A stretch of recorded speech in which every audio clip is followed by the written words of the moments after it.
Finally அர்ச்சனாக்கு வந்து title கொடுத்துட்டாங்க. அதாவது நேத்தே நம்ம சொல்லியிருந்தோம், ஃபர்ஸ்ட் செகண்ட் யாரு, தேர்ட் யாரு, லாஸ்டா வந்தது யாரு, எல்லாத்தையுமே சொல்லியிருந்தோம். ஃபைனலி அர்ச்சனா வந்து டைட்டில் வின் பண்ணிட்டாங்க. நம்மளுக்கு ரொம்பவுமே சந்தோஷமா இருக்கு. ஏன்னா நம்ம பண்ண எல்லா சீசன்லயும் வந்து நம்ம வந்து ஒருத்தருக்கு சப்போர்ட் பண்ணியிருப்போம். அவங்க கரெக்டா டைட்டில் வின் பண்ணியிருப்பாங்க. நம்ம ராஜுக்கு சப்போர்ட் பண்ணியிருக்கோம். ராஜு சார் வந்து பாத்தீங்கன்னா டைட்டில் வின் பண்ணாரு. அதே மாதிரி பாத்தீங்கன்னா போன சீசன் வந்து தான் கொஞ்சம் மாறுதலா ஆச்சு. மற்றபடி டைட்டில் வின் பண்றவங்க நம்ம வந்து நல்லதா அழகா ஆரிக்கு சப்போர்ட் பண்ணிட்டு இருந்தோம். ஆரி டைட்டில் வின் பண்ணாரு. இந்த மாதிரி எல்லாருக்கும் அழகாவே சப்போர்ட் பண்ணிட்டு இருந்தோம்.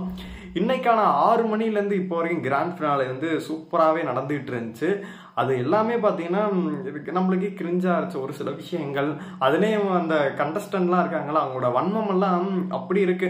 தினேஷ் பேசுறப்பையா இருக்கட்டும், நம்ம அர்ச்சனா பேசுறப்பையா இருக்கட்டும், ஒரு சில பேருக்கெல்லாம் க்ளோஸ் அப் காமிக்கும் போது அவங்களோட வைத்தறிச்சல்லாம் அழகாவே தெரியுது அப்படின்னு தான் சொல்லணும். இந்த கிராண்ட் ஃபினாலே பத்தி நம்ம நிறைய விஷயங்கள் பேசலாம், பேசிக்கிட்டே இருக்கலாம். எல்லாத்தையுமே ஷோக்குள்ள போய் பார்த்தரலாம்.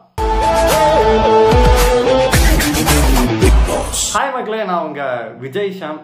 லாஸ்ட் வீடியோ அப்படின்னே சொல்லலாம். ஏன்னா 100 நாள் 106 நாள் வந்து இவ்வளோ நாள் வந்து சப்போர்ட் பண்ணியிருக்கீங்க. ஃபர்ஸ்ட் ஆஃப் ஆல் உங்க எல்லாருக்கும் பார்த்தீங்கன்னா கடைசி வீடியோவில் தான் நன்றி சொல்லணும்னு நினச்சேன். அதே மாதிரி உங்க எல்லாருக்கும் வந்து நன்றிகள் பல. இன்னைக்கு நடந்த விஷயங்கள் அப்படியே ஒவ்வொன்றாவே பார்த்துடலாம். இன்னைக்கு வந்து நிறைய விஷயங்கள் நடந்துகிட்டே இருந்துச்சு. அந்த டைட்டில் கொடுக்கறதுக்கு முன்னாடி வந்து ஒரு சில அவார்டுகள்லாம் கொடுத்தாங்க. அதெல்லாம் பார்க்கும்போது நம்மளுக்கே வந்து டிஃப்ரெண்ட்டாக இருந்துச்சு.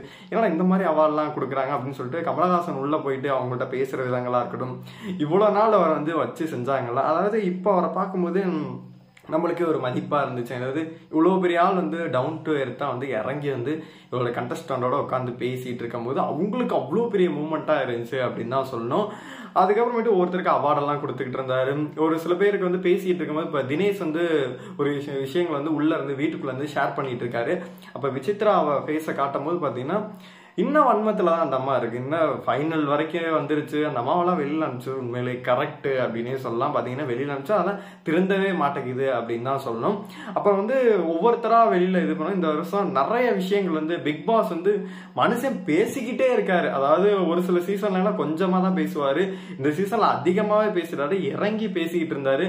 கடைசியெல்லாம் அவர் பேசும்போது நம்மளுக்கு ஐயோ விட்டுட்டு போறாப்லையா அப்படின்ற மாதிரி நம்மளுக்கே வந்து அவ்வளோ ஒரு ஹார்ட் டச்சிங்கா இருந்துச்சு அப்படின்னு தான் சொல்லணும். நம்ம நேற்றே சொன்ன மாதிரி தான் விஷ்ணு வந்து பார்த்தீங்கன்னா அந்த இது போட்டு குப்பையை போட்டு வந்து குப்பெல்லாம் நிறைய போட்டு அதில் அழகா வந்து மாயா கையில தான் அது சிக்குது. பார்த்தீங்கன்னா சிக்கி அவர் வந்து வெளியில போனாரு. அதே மாதிரி பார்த்தீங்கன்னா தினேஷ் வந்து பார்த்தீங்கன்னா அந்த பேனர் மாதிரி ஒட்டி வெல் பிளைட் அப்படின்ற மாதிரி வெளில போனாங்க. கடைசியில் 3 பேர் வண்டி ஓட்டில் வெளில வந்து வெளியில யாரு டைட்டில்னு சொல்லிட்டு மாயாவுக்கு வந்து அந்த ஸ்கிரீன் இதுக்குள்ள நின்று மாயா வந்து இது பண்ணாங்க. மாயா தன்னை ஒரு இதாக உணர்கிறார். பார்த்தீங்கன்னா இவ்வளோ இடம் யார் கொடுத்தான்னு கேட்டீங்கன்னா கமலஹாசனா மட்டும்தான் இருக்க முடியும். கமலஹாசன் ஓரமா நிற்கிறாரு. அவர் என்னமோ நான் ஏதோ இப்பதாங்க வந்த ஆர்டிஸ்ட் மாதிரி அவர் ஓரமா நிக்கிறாங்க. இந்த அம்மா பாத்தீங்கன்னா ஏதோ பேசுது. இந்த இடத்துல நான் ஒண்ணு பேசியே ஆகணும். அது பேசுற தோனி இருக்குல்ல, ஒருத்தருக்கு நன்றி சொல்லியா அவன் இவ்வளவு நாள் நான் வந்து ஏதோ பெரிய சாதிச்சு பெருசா கலட்டி, நான் சொல்லக்கூடாது, பெருசா கழட்டிட்ட மாதிரி பாத்தீங்கன்னா தன்னை உணர்ந்து பாத்தீங்கன்னா அவரு அது பேசி ஒரு 10 நிமிஷம் 1/4 மணி நேரம் பேசியிருக்கோம். இவர் பாட்டு அடிக்க பேசுக்கடா, வேடிக்கை பார்த்துட்டு தானே இருக்க, இவ்வளவு நாள் நான் தானே உங்களை இவ்வளவு தூரம் கொண்டு வந்தேன் அப்படின்ற மாதிரி அவர் பேசிக்கிட்டு இருந்தாரு. என்னை பொறுத்த வரைக்கும் 3வது இடம் வந்து மாயா வந்து கிடையவே கிடையாது. என்னை பொறுத்த தினேஷ் தான் 3வது இடம்னு சொல்லிட்டு நம்மளுக்கு கன்ஃபார்மாவே தெரியும். லாஸ்ட் இடம் தினேஷ் தான். அது லாஸ்ட் இடம் விஷ்ணு தான் கன்ஃபார்ம் தெரியும். 3வது இடம் தினேஷ் அவர்கள் தான். லாஸ்ட் விஷ்ணு, அதுக்கப்புறமேட்டு மாயாக்கு அப்புறமேட்டு தான் தினேஷ் இருந்திருக்காரு. இவங்க வந்து செகண்ட் ஃபர்ஸ்ட் கொடுத்தாங்கன்னா கண்டிப்பா அடிச்சு போடுவாங்கன்னு தெரியும். அந்த தெலுங்குல நடந்த திரும்பி வந்து சொல்ல விரும்பல, நீங்களே சர்ச் பண்ணி பாத்துக்க. அதனால வந்து பாத்தீங்கன்னா நடந்துருமோ அப்படின்னு சொல்லிட்டு தான் இவங்க வந்து வேணாம் இவ்வளவு நாள் வந்து கழுவி ஊத்திடும். ஏன்னா அவங்கள சேனலும் உணர்ந்துட்டாங்க, அந்த டீமும் உணர்ந்துட்டாங்க, எல்லாருமே உணர்ந்துட்டாங்க. ஏன்னு கேட்டீங்கன்னா பிரதீப்புக்கு நடந்தது அநீதி தான் அப்படின்னு சொல்லிட்டு அந்த நேத்து பார்த்த வீடியோல தெரிஞ்சிருக்கும். உயிரும் நடுங்கு, ஐயோ காப்பிரைட் அடிப்பாங்க. அந்த மாதிரி நான் நேற்று பார்க்கும் போது நம்மளுக்கு நல்லாவே தெரிஞ்சிச்சு அப்படின்னு தான் சொல்லணும். அதனால வந்து இவங்க எதுவும் பண்ணாம இதுல மட்டும் கொஞ்சம் குளறுபடி பண்ணுவோம், கேட்டா ஓட்டிங் வந்துச்சுன்னு சொல்லிட்டு சமாளிச்சிருவோம் அப்படின்ற மாதிரி சொல்லிட்டாங்க. ஃபைனலாக அவங்க 3 பேரும் வெளியில கூட்டு வந்து நாயகன் அவர்கள் ஃபன் பண்ணிக்கிட்டு இருந்தார். ஃபன் பண்ணிட்டு எங்க சொல்லுங்க அப்படின்னு சொல்லிட்டு எப்போதும் வந்து டக்குன்னு இப்படி ஆட்டிக்கிட்டே இருப்பார், ஒரு கை உயர்த்த போறேன் அப்படின்ற மாதிரி சொல்லிட்டு இருப்பாரு. அதே மாதிரி பண்ணிடுவார். இந்த தடவை பார்த்தீங்கன்னா ரொம்ப நேரம் ஜவ்வா இழுத்து ஃபன் பண்ணிட்டு இருந்தாரு.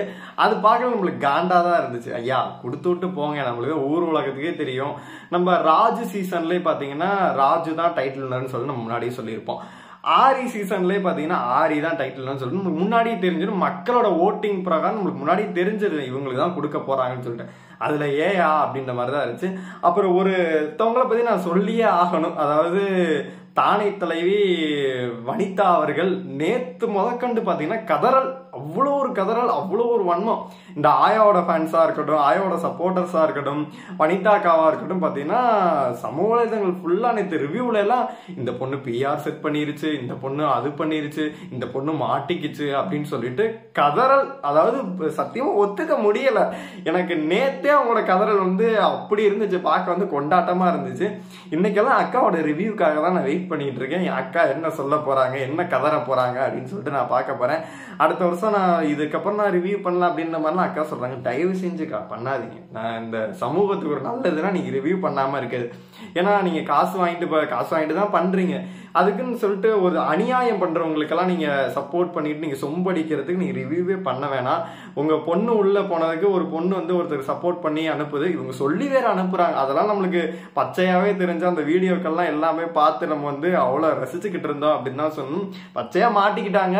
இதுக்கப்புறமேட்டு வெளியில எப்படி அக்காலாம் தலை காட்டுவாங்க, எப்படி வெளியில எப்படிக்கா போவீங்க? முதல்ல ஒரு மாலோ ஒரு பால் பாக்கெட் வாங்க போனா கூட பாத்தீங்கன்னா இந்த சீசன்ல நீங்க பேசுற பேசுக்கு வந்து கண்டிப்பா மக்கள் வச்சு செய்வாங்க.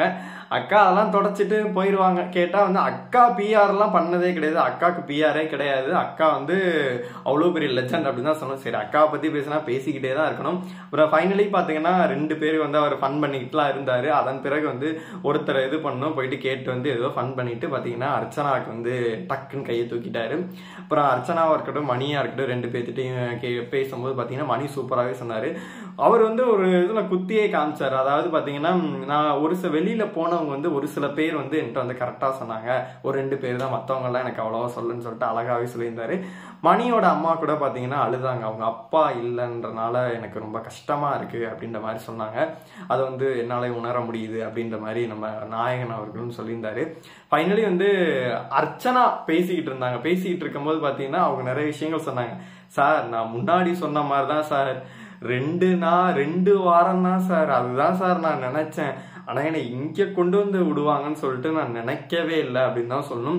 அர்ச்சனா பண்ண ஒரே விஷயம் என்னன்னு பாத்தீங்கன்னா, அவங்க இன்னைக்கு பேசும்போது சொன்னாங்க, வெளியில போன கண்டஸ்டன்ட் எல்லாமே வந்து உள்ள வரும்போது பாத்தீங்கன்னா அவங்கவுங்க ஃப்ரெண்டை தேடிட்டு இருப்பாங்க. நான் யாருமே தேட முடியல, யாராச்சும் ஃப்ரெண்டு பிடிச்சிருக்கலாம் அப்படின்ற மாதிரி அவங்களுமே சொன்னாங்க.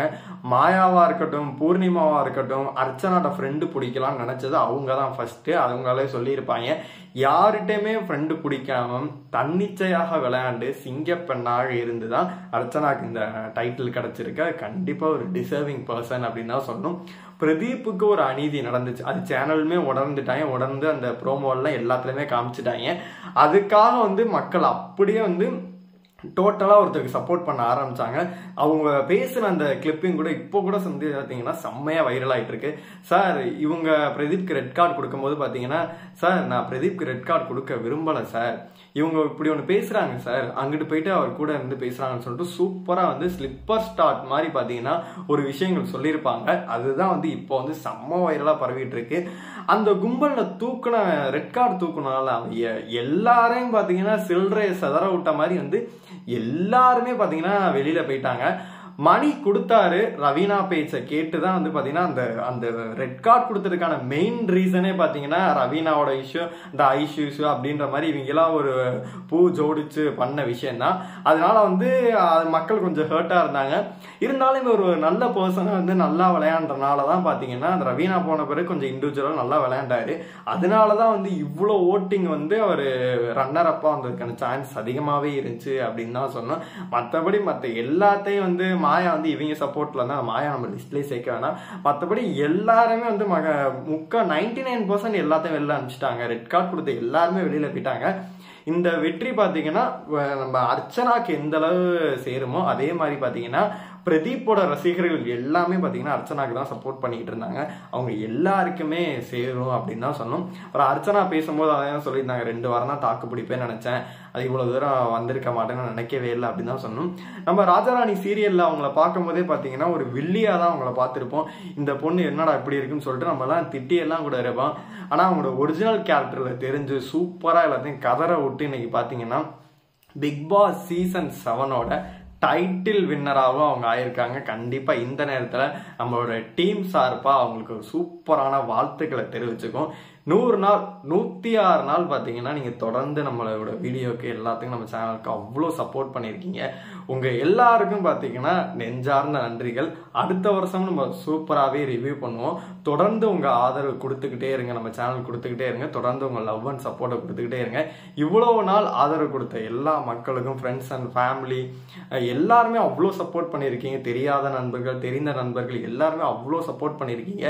எல்லாருக்கும் சிறந்தாழ்ந்து என்னோட நன்றியை தெரிவிச்சுக்கிறேன். இன்னொரு இந்த மாதிரி ரிவ்யூவா இருக்கட்டும் எல்லா விதத்துலயும் உங்களை என்டர்டெயின் பண்ண நான் காத்திருக்கேன். இன்னொரு ஒரு சூப்பரான வீடியோல சூப்பரான ஒரு ரிவ்யூவா இருக்கட்டும் எல்லா விதத்துலயும் என்டர்டெயின் கண்டிப்பா பண்ணுவேன்னு சொல்லிட்டு உங்களுக்கு ப்ராமிஸ் பண்ணிட்டு அடுத்த வருஷமா இருக்கட்டும் கண்டிப்பா நான் ரிவ்யூ தொடர்ந்து பண்ணிக்கிட்டே தான் இருப்பேன். மீண்டும் மீண்டும் உங்க லவ் அண்ட் சப்போர்ட் கொடுத்த எல்லாருக்கும் நெஞ்சார்ந்த நன்றி. கண்டிப்பா மிக விரைவில் உங்களை சந்திக்கிறேன். பாய். Thank you all.